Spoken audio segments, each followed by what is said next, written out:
Ghosts and Goblins, welcome back to Shock Horror Theatre. My name is Ruben Crowley, and this is my review for Halloween 5. So dear viewers, Halloween 5 is a 1989 slasher film, directed by Dominique Othenin-Girard, and starring Donald Pleasance, Danielle Harris, Ellie Cornell, and a whole bunch of people we don't care about. This is, rather unsurprisingly, the fifth installment in the oh-so-popular Halloween series of films, and once again follows serial killer Michael Myers as he returns to the town of Haddonfield to murder his traumatized niece, Jamie Lloyd, who now, rather inexplicably, shares a telepathic connection with the murderous son of a bitch. So let's not waste any time, let's review this slasher film the only way I know how, badly. And since this is probably most notably going to be a negative review,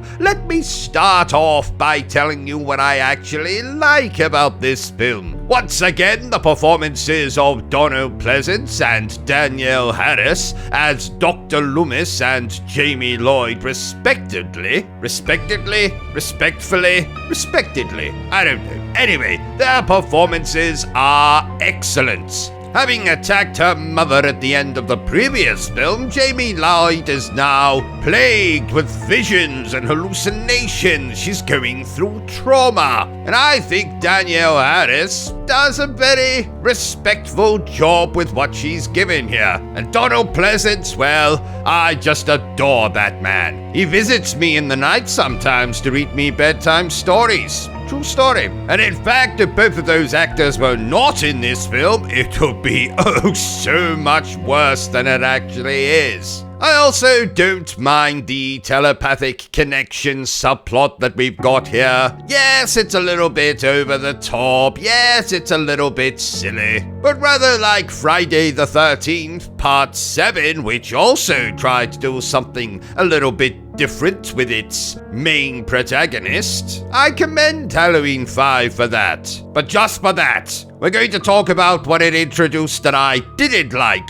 at all. The film also has some rather splendid kills, most notably one featuring a dickhead who has such a close connection to his automobile, you would think he was the central protagonist / antagonist of bloody Christine, and another 2 deaths in a barn. So at least the movie got most of the kills right. We'll talk about one that I don't like so much in a minute. I also like some of the sequences we get here, most notably one featuring Michael Myers pursuing Jamie Lloyd and her oh-so-cute love interest, Billy, through the woods. Several sequences featuring Dr. Loomis and Michael Myers himself. And a very nice sequence in the Myers house itself featuring Jamie attempting to outrun Michael Myers by climbing into a bloody laundry chute. I think it's a laundry chute. Is that what they call it? A laundry chute? Or is it laundry? Who knows? The music here is great too, featuring that oh-so-popular Halloween theme,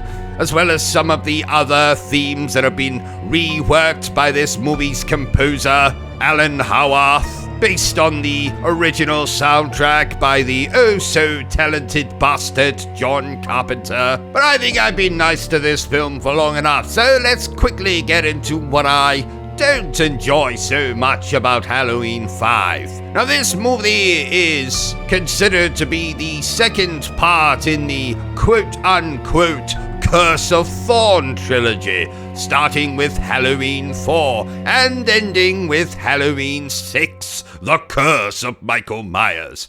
And basically, the whole point of this subplot is to say that Michael is being driven to kill his bloodline by a cult centered around the ancient rune of Thorn. And let me just tell you that this subplot is complete and utter garbage, and was completely unnecessary in this film. There are several scenes in the movie, mostly featuring Dr. Loomis, in which he himself hints at Michael wanting to rid himself of some supernatural rage that he feels, and that the only way he can do that is to kill his niece. And I quite liked that. In fact, I think that was more than enough to hint at a kind of hidden motive for Michael Myers. We don't need this whole garbage about a cult and curse of Thorn and all that nonsense. This film also commits an absolute cardinal sin by having some mysterious character show up every now and again, who is lovingly referred to as the Man in Black.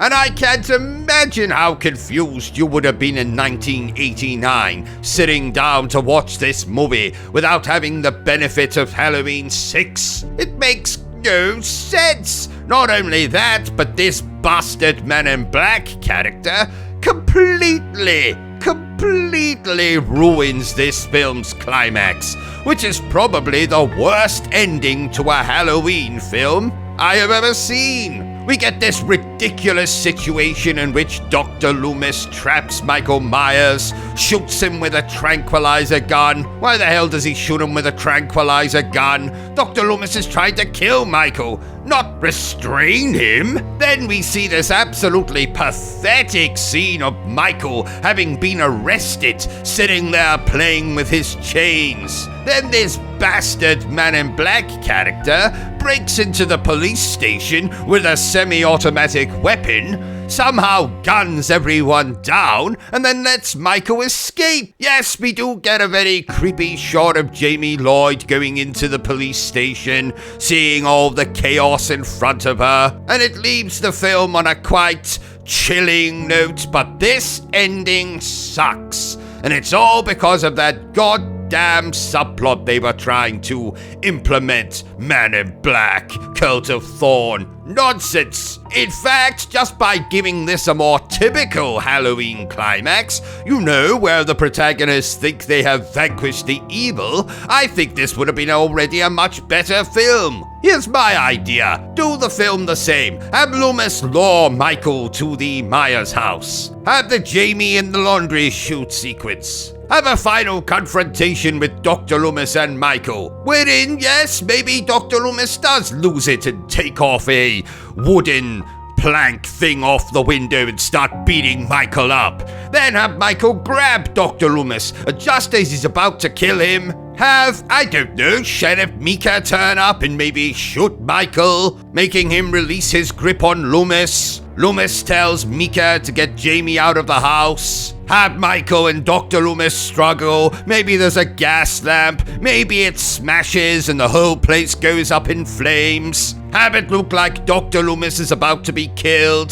Then maybe have Jamie run back in, having suffered another vision or something of Dr. Loomis about to meet his end, thus saving Loomis. Maybe have the house blow up or something with Michael inside. Then maybe still move the action to the police station, with Jamie being comforted by Dr. Loomis and Sheriff Mika. Then have a burned and ravaged Michael Myers turn up at the police station and start to massacre everyone before abducting Jamie and taking her off into the darkness of the night. That would set up the events of Halloween 6. That would be a much creepier ending. It's too bad no one asked me to write these films. But anyway, don't get me wrong, the ending isn't the only thing wrong with this movie. We also have this film's absolutely unbearable characters. This movie commits the cardinal sin of taking one of the most loved characters from the previous film